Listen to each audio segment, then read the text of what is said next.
US President Donald Trump has finally settled on the angle of his 2020 re-election campaign.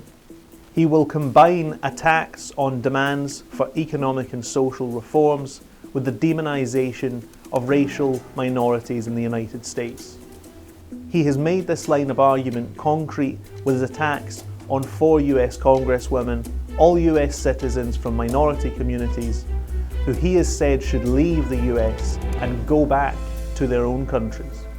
This isn't a so-called dog whistle. It's as blatant as racism gets.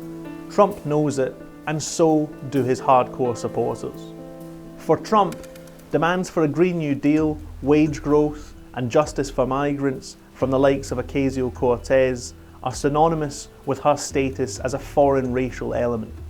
But Trump hasn't invented this. From Europe to the United States, over the last 200 years, attempts by the working class to campaign for economic reforms have been dismissed by establishments as the work of Jews, foreigners, and other racial inferiors. In this sense, Trump is actually right. The fight for racial equality and a wider social transformation are inseparable. But Trump also accuses the Congresswomen of being racist themselves, of being anti-Semites because they criticize Israel. Does this sound familiar? The US Democratic establishment, like the Labour right in the UK, want to divorce the two issues and to imply that the left and the right are both equally carriers of racism. By advancing this argument and denouncing ideas for wider radical change, they only embolden the right.